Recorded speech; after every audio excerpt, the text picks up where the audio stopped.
Buenas noches. Este vídeo es sobre un texto que escribimos junto con Lizarraga que se titula La singularidad, ¿por qué no puede ser abordada por la ciencia? En este el texto lo que tratamos de hacer aquí es elucidar el concepto de singularidad y vamos a ver dos formas básicamente de considerar. Primero, empecemos por distinguir lo que vamos a tratar nosotros, que es la singularidad de lo singular, ¿sí? Y vamos a dejar este término singular para el sentido más bien lógico, que es el sentido que tiene en realidad en Kant. Kant considera, por ejemplo, los juicios, en la clasificación de los juicios, según la cantidad, habría tres tipos de juicios: los juicios universales, los particulares y los singulares. Y de allí obtiene las categorías de los universales, la categoría de unidad, de los particulares, la de pluralidad, y de los singulares, la de totalidad. Bien, pero nos quedemos con esta clasificación de los juicios. Entonces, aquí vemos que los juicios singulares, ¿sí? Es decir, que lo singular es un atributo de los juicios. Son los juicios los que tienen la propiedad de ser singulares, no las cosas o los hechos, ¿sí? Sino los juicios. Bien, recordemos otra idea de Kant. ¿Qué es el conocimiento para Kant? Para Kant, el conocimiento se da cuando el fenómeno que ha sido elaborado por la sensibilidad, cuando a ese fenómeno se le aplican las categorías que provienen del entendimiento y se produce el objeto, es decir, el fenómeno pasa a ser objeto y allí es cuando se da el conocimiento. Entonces, lo que vemos es que ningún fenómeno puede ser conocido en tanto singularidad o en tanto singular, porque los fenómenos no son singulares. ¿Por qué? Porque singular dijimos que es un predicado de juicios y no de fenómenos. Y además, cuando los fenómenos son conocidos porque les aplicamos las categorías, ya ahí la categoría nos imposibilita cualquier posibilidad de singularidad como vamos a entenderla nosotros. Entonces, dejemos este sentido de singular como un sentido lógico que se aplica a los juicios y vamos a hablar de singularidad, ¿sí? Lo que nosotros vamos a tratar de establecer es la posibilidad de que el fenómeno sea conocido en tanto singularidad, ¿sí? Entonces, ¿es posible la singularidad de un fenómeno? ¿Es posible conocer algún fenómeno como singularidad? ¿Sí? Entonces, tenemos varios rasgos que se nos van presentando de cómo vamos a entender esta singularidad. La singularidad no podemos representarla a priori, ¿sí? ¿Por qué? Porque la singularidad vamos a ver que supone una experiencia. La singularidad no es un concepto, ¿sí? Porque el concepto supone una pluralidad. Y si es pluralidad, entonces ya no estaríamos, ya saldríamos de la singularidad, ya la perderíamos a la singularidad. Por lo tanto, tampoco es un objeto. Una singularidad no es un objeto. ¿Por qué? Porque el objeto supone concepto. O sea que la singularidad no puede ser un objeto. Nosotros no podemos decir esta singularidad es esto o es aquello. ¿Por qué? Porque cuando nosotros hacemos eso, elaboramos un juicio que dice esta singularidad es esto o aquello, lo que estamos haciendo allí es homogeneizando esa singularidad con con otras singularidades y por lo tanto ya deja de ser esa singularidad, ¿sí? Es decir, que no podemos determinar a la singularidad. Porque en cuanto queremos determinarla, por ejemplo, ¿cuándo la determinamos? Cuando decimos es esto o es aquello, tiene esta propiedad, tiene aquella otra propiedad, entonces allí deja de ser singularidad. Entonces vemos que siempre la singularidad se nos escapa, ¿sí? Entonces es posible la homogeneidad. ¿Por qué? Fundamentalmente aquí es importante distinguir lo que es la singularidad de la unidad, ¿sí? ¿Qué es la unidad? La unidad supone la operación de un concepto. Sin conceptos no hay unidades. La unidad es repetible, ¿sí? Y supone, y es lo que hace posible, el orden del quantum, o sea, el orden de la cantidad. Por ejemplo, la posibilidad de medir, ¿sí? Supone la unidad, ¿no? La unidad de medida, justamente. Por eso es del orden de la cantidad. Y supone siempre un concepto. Es el resultado de la operación de un concepto. La singularidad es todo lo opuesto, ¿no? Podríamos considerar como una primera aproximación como que la singularidad se agota justamente en la manifestación intensiva que tiene en un instante, ¿sí? O sea, se nos manifiesta en ese instante, en un instante, ¿sí? Y no se puede repetir. Si se repite, la unidad sí se repite, pero la singularidad si se repite ya no es singularidad. Entonces, para Kant, concretamente, no es posible conocer un fenómeno como singularidad, ¿sí? Porque para Kant el conocimiento supone el concepto, ¿sí? Supone la categoría. Pero tampoco podemos decir que la singularidad sea la sensación, ¿no? O sea, la singularidad es diferente de la sensación. ¿En qué se diferencia la sensación de la singularidad? La sensación supone, cuando opera, ¿sí? Cuando hace su síntesis, supone un yo trascendental, que es esa conciencia, digamos, que de que las sensaciones que tenemos son nuestras. En cambio, la singularidad no es del orden de una manifestación, ¿sí? Y mucho menos suponer una conciencia. Es más bien, va a decir, por ejemplo, Deleuze, que es del orden del inconsciente. O sea que vemos cómo vamos diciendo hasta ahora lo que la singularidad no es, ¿sí? Bien, entonces, si la singularidad no es un objeto, no va a pertenecer al plano ontológico trascendental. ¿Qué quiere decir esto? Concretamente, que no pertenece al cuadro del cual hemos venido hablando hasta aquí, ¿sí? Al cuadro, digamos, que constituye el sujeto. O sea que la singularidad no ingresa en ese cuadro. En ese cuadro solo hay objetos. Bien, entonces la singularidad se nos presenta como indeterminable, ¿sí?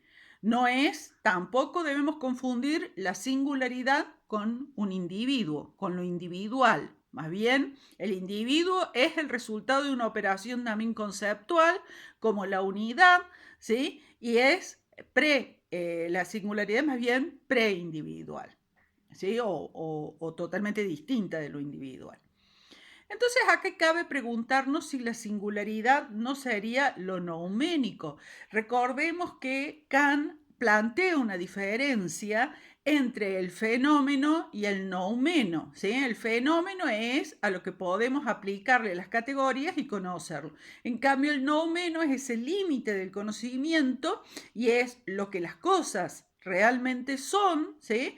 La realidad de las cosas, pero a la cual nosotros no podemos acceder. Es decir, que nosotros solo podemos conocer cómo las cosas se nos manifiestan a nosotros. Es decir, conocemos el fenómeno. Pero la singularidad no estaría dentro de ese orden de fenómeno, de manifestación, sino que cabría aquí preguntarnos si la singularidad pertenecería a ese orden del noumeno, y en ese sentido, si seguimos la filosofía de Kant, no podríamos acceder a ella, ¿sí?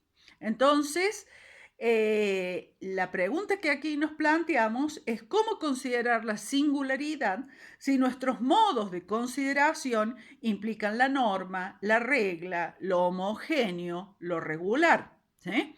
Es decir, que nosotros solo conocemos lo que es lo que podemos homogeneizar, ¿sí? Es decir, lo que podemos ingresar en el cuadro. Entonces, vamos a ver dos sentidos de singularidad para intentar responder a esta pregunta de alguna forma. La singularidad en la ciencia, ¿sí?, va a ser un acontecimiento absolutamente único, ¿sí?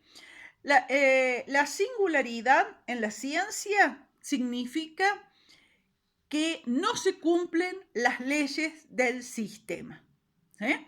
Es decir, que supone que alguna propiedad se lleva a tal dimensión esa propiedad que se produce un salto cualitativo. Entonces vamos a ver más que un ejemplo, vamos a ver con relación al cuadro, ¿sí? Nosotros habíamos visto que el cuadro que produce el sujeto es homogéneo. ¿Por qué era homogéneo? Porque todos los puntos tenían un valor en relación a los otros puntos y a partir de cualquiera de esos puntos se podía construir un objeto siguiendo las mismas leyes, ¿sí? Entonces, todo lo que aparece en el cuadro es homogéneo, o sea, todos los objetos que aparecen en el cuadro son homogéneos porque se construyen siguiendo las mismas leyes, las mismas reglas, las mismas normas. Entonces, vamos a suponer ahora que en ese cuadro hay un punto que no es como los otros, ¿sí? Entonces, allí, en ese punto, se da alguna propiedad que se hace infinita.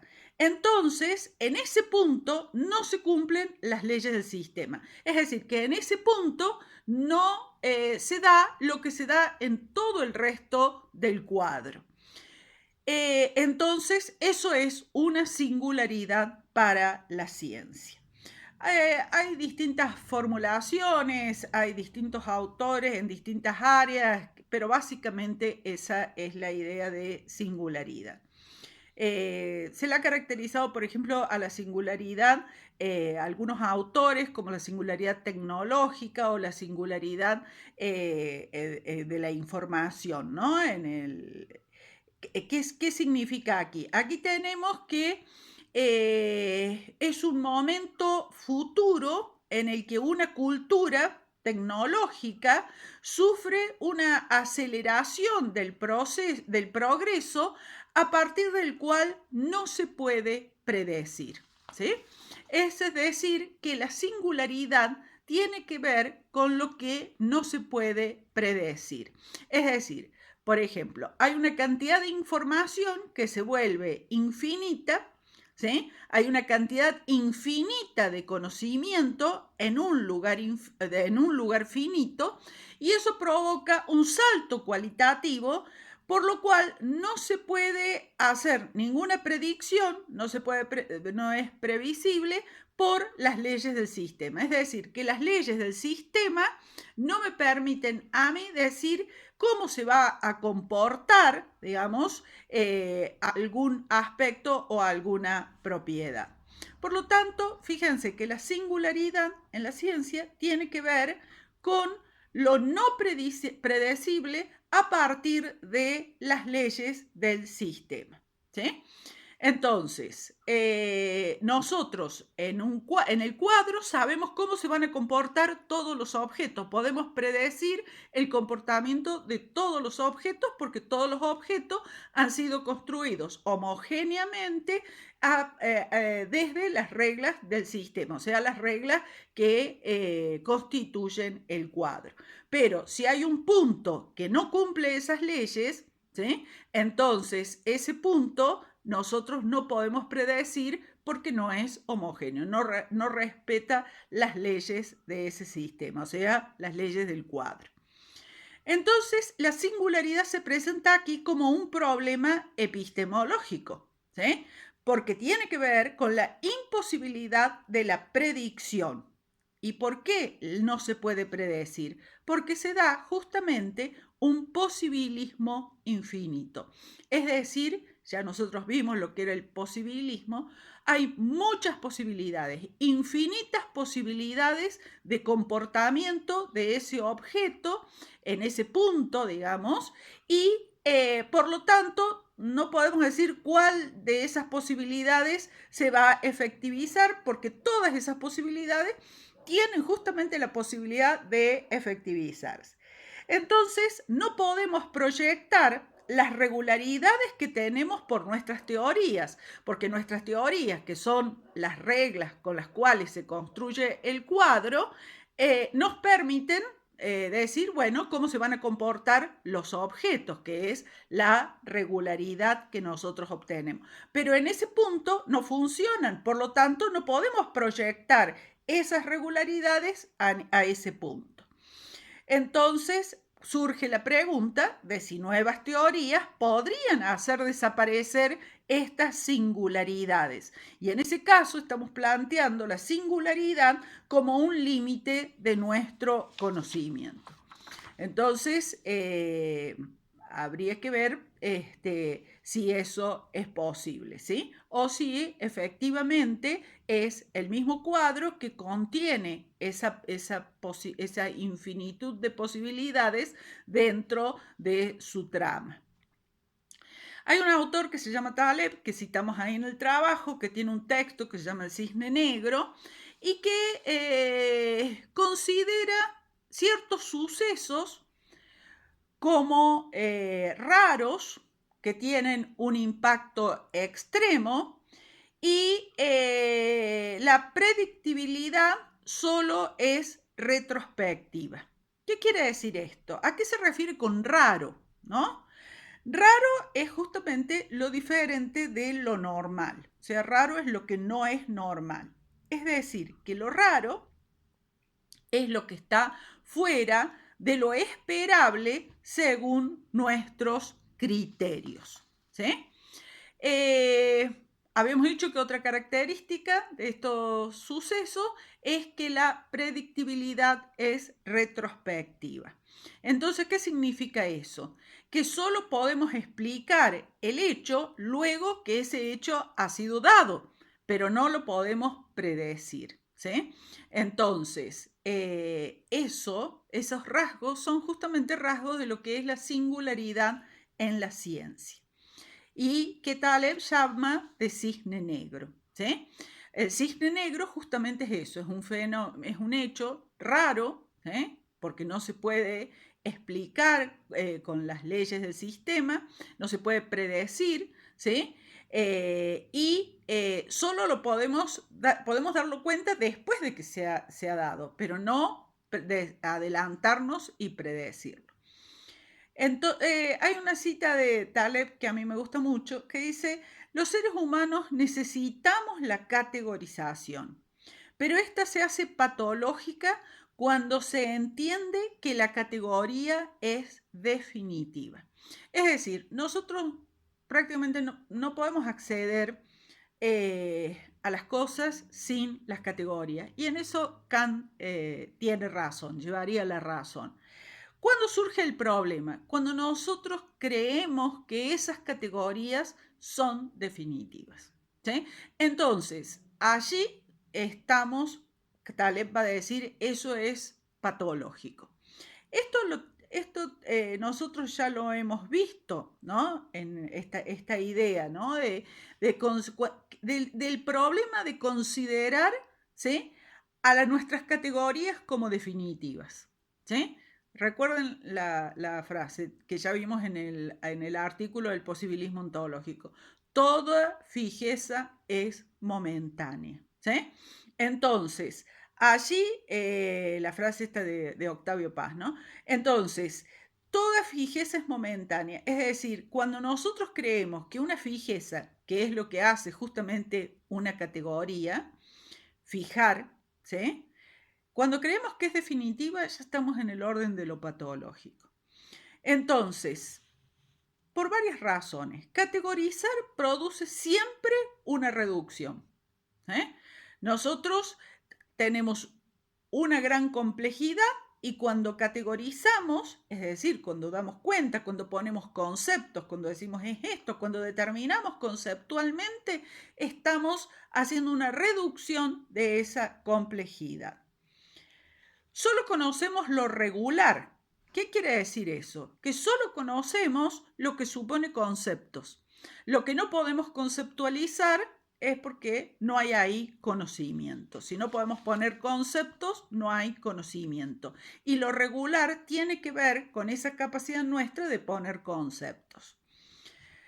Pero Taleb va a decir que hay una ilusión, ¿sí? Justamente la ilusión, esta patología de la que hablaba antes, cuando creemos que esos conceptos son definitivos. Él habla de la ilusión de los patrones, ¿sí? Es la ilusión de pensar que nuestros datos del pasado, organizados según patrones, se pueden proyectar y predecir al futuro. Esto le da esta ilusión, ¿no?, de los patrones, le da una valoración exagerada tanto a la información como a la estadística. Por eso los que hacen estadística no lo aprecian mucho a Taleb. ¿Por qué caemos en esta ilusión? ¿Sí?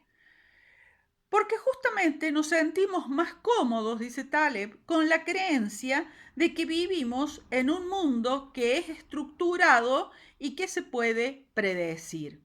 Porque justamente si nosotros reconocemos de que hay cisnes negros, entonces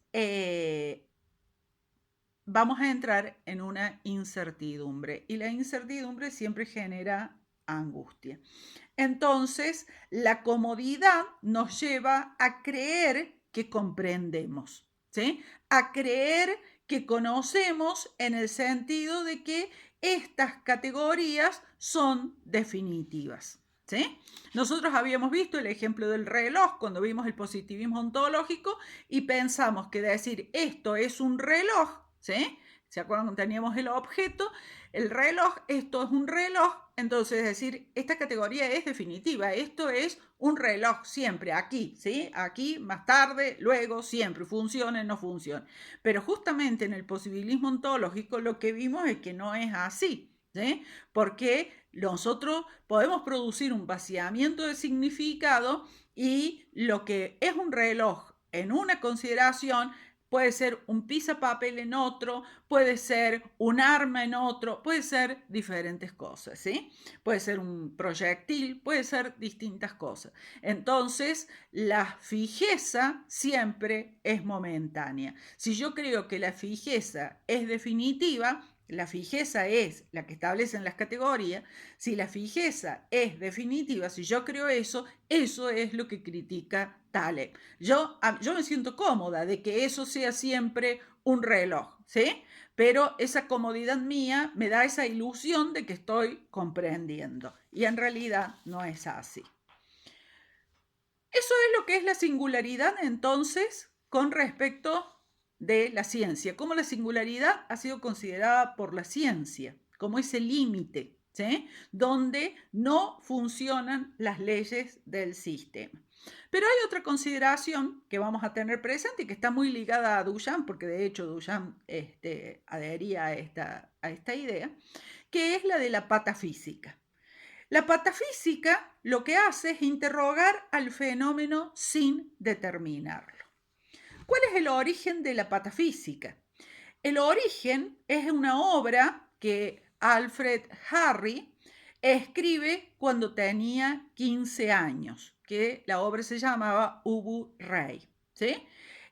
Fue presentada en el año 1896, fue adoptada por todo el surrealismo francés y se considera como que ha sido la primera obra del teatro del absurdo.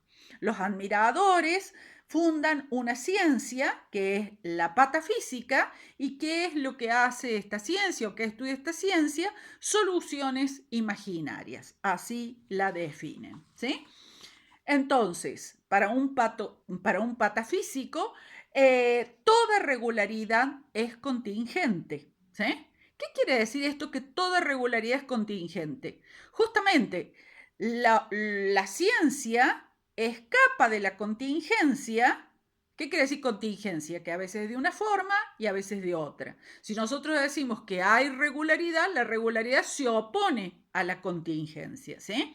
Entonces, esa regularidad, ahora la patafísica dice, no, la regularidad es contingente. ¿Qué quiere decir eso? Que toda fijeza es momentánea, ¿sí? O sea, la regularidad, que es producto de nuestras categorías, es momentánea, ¿sí?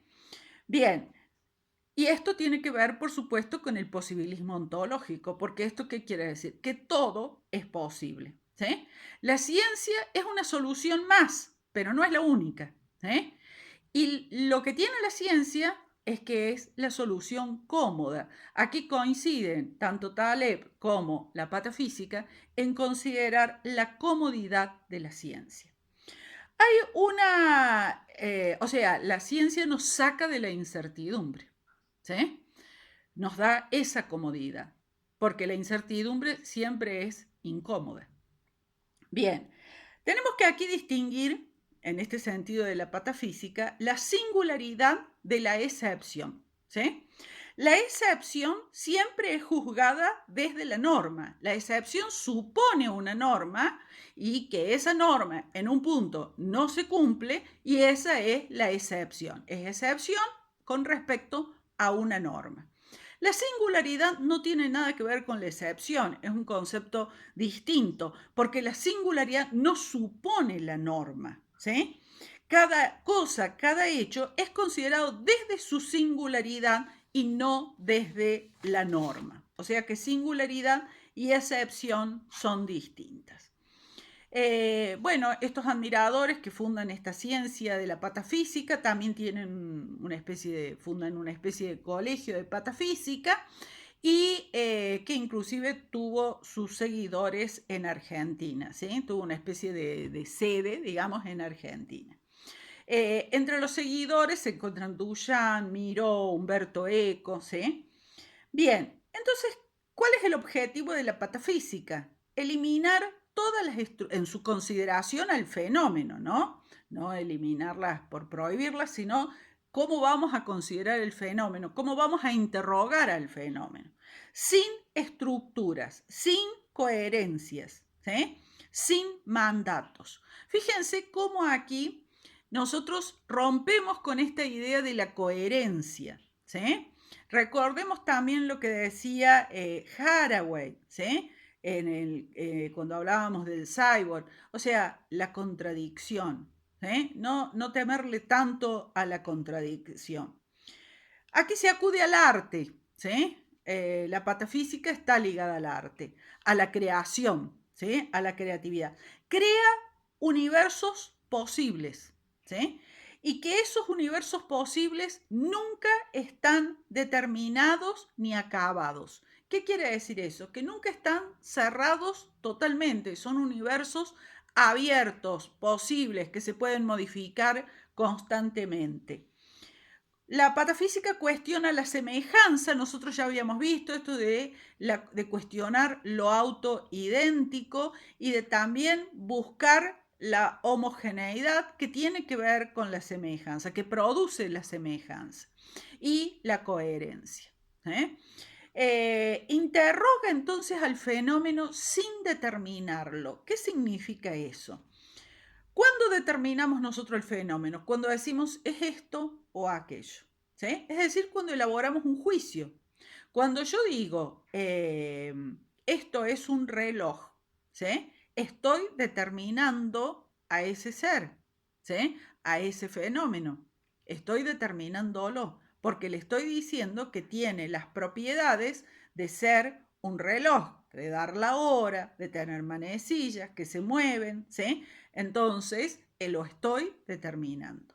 Entonces, ¿cómo puedo yo interrogar al fenómeno pero sin determinarlo? Es decir, sin establecer estos juicios o por lo menos considerar que todos estos juicios son momentáneos. ¿Sí? Me van a establecer fijezas que siempre son momentáneas. Esto es un reloj, ahora, pero cuando yo lo arroje para defenderme, ya no va a ser un reloj, va a ser un arma, por ejemplo.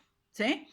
Entonces, o cuando lo use para como papel, ya no es un reloj, es un papel, ¿sí? O sea que tiene otras propiedades. Por lo tanto, toda fijeza, toda determinación es momentánea.